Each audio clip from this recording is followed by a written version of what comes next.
छत्तीसगढ़। आप सभी का स्वागत है समयदर्शी न्यूज में। आज मैं फिर आप लोगों से एक ऐसी शख्सियत से मिलाना चाहती हूँ जिनका नाम है मधुर गजपाल जी। मैम, आपका एक बहुत बहुत स्वागत है समयदर्शी न्यूज में। ये एक समाज सेविका है, प्लस वो राजनीतिक से भी जुड़ी हुई है। मैम, आपका जन्म स्थान? नगरी शेवा। और अपना एजुकेशन, हायर एजुकेशन कहाँ से की? वहीं से, नगरी शेवा से ही। और क्या किया, किस बेस में आपने पढ़ाई की है? मैं एमए की हूँ। अच्छा। और मैम, आप ये समाज में कब से जुड़ी? मुझे 20-22 साल हो रहा है समाज से जुड़े। तो ये आपको कैसे आया आपके मन में कि मुझे समाज से जुड़ना चाहिए? मेरा ये मानना है कि प्रत्येक व्यक्ति का जन्म किसी न किसी कार्य को संपादित करने के लिए होता है, लेकिन नारी का जन्म सृजन जैसे महान कार्य को करने के लिए होता है। लेकिन लोग अपने भाषण में, स्पीच पे चिक चिक कर तो कहते हैं कि नारी को अधिकार दो, उसे सम्मान दो, लेकिन जब उसको देने का टाइम आता है तो ये हो नहीं पाता है। और नारी आगे बढ़ना चाहती है तो वह उसकी खिंचाई शुरू हो जाती है। नारी का जैसे ही सृजन शुरू होता है, वह अपने माँ के गर्भ पे आती है, तभी से उसकी खिंचाई शुरू हो जाती है।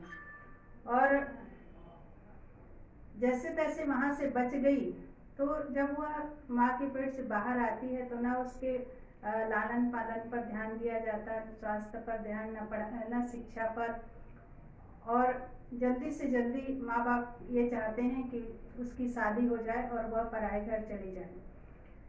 उसकी शादी हो जाती है, जब पराए घर आती है तो उससे लगता है कि अब यहाँ मैं स्वतंत्र हूँ और अपनी मर्जी से जो कुछ चाहे मैं कर सकती हूँ।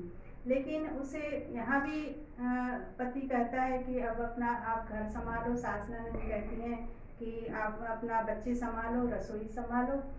और जब बच्चे बड़े होते हैं तो बच्चे कहते हैं कि माँ अब आप आराम करो, आपको कुछ करने की ज़रूरत नहीं है। तो नारी करे तो करे क्या।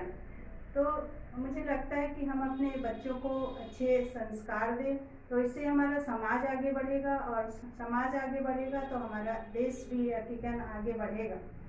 और इसी सोच के साथ मैं महिलाओं को पीड़ित देखती थी, तो मुझे लगता था कि नहीं, मुझे महिलाओं के ऊपर कुछ करना चाहिए, उनके लिए कुछ करना चाहिए। और इसी सोच के साथ मैंने महिलाओं को मंच देना शुरू किया।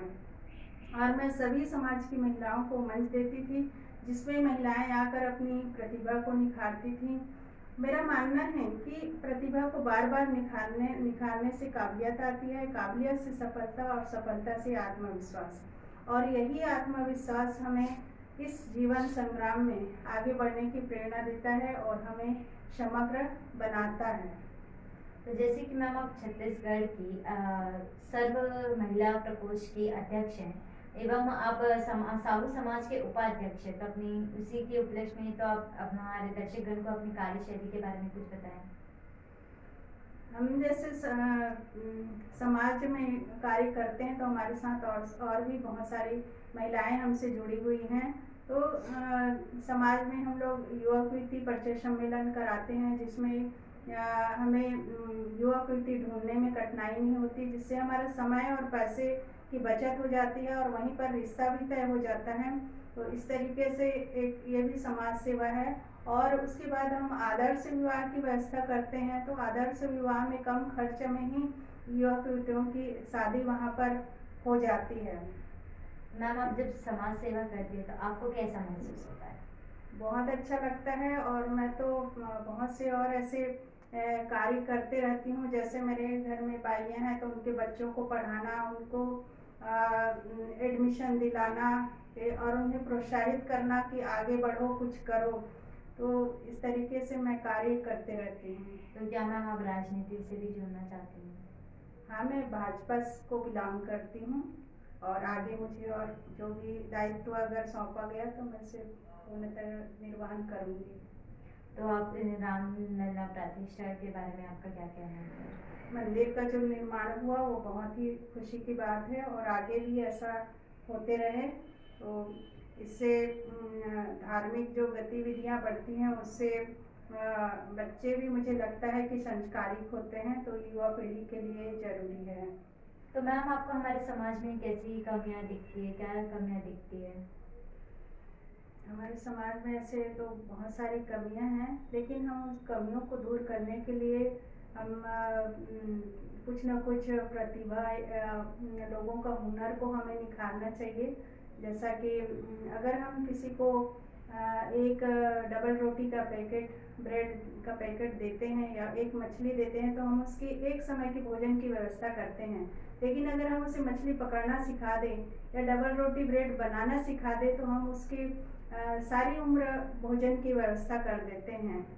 मैम आप हमारे दर्शकगण को कुछ कहना चाहती हैं? अगर आप चाहें तो कोई भी काम मुश्किल नहीं होता। जरूरी है कि आपके अंदर कुछ करने का जज्बा हो। राह की मुश्किलें भी तभी कुछ करने से रोकती हैं जब आपकी चाहत में कमी हो, जब आपकी चाहत में कमी हो। एकांत हमें बताता है कि हमें कैसा होना चाहिए, लेकिन समाज हमें बताता है कि हम वास्तव में क्या हैं। तो दर्शकों, अगर आपके में भी ऐसा कोई जज्बा है और आपके में भी कोई ऐसा टैलेंट है, तो आप समय दर्शन से संपर्क कर सकते हैं।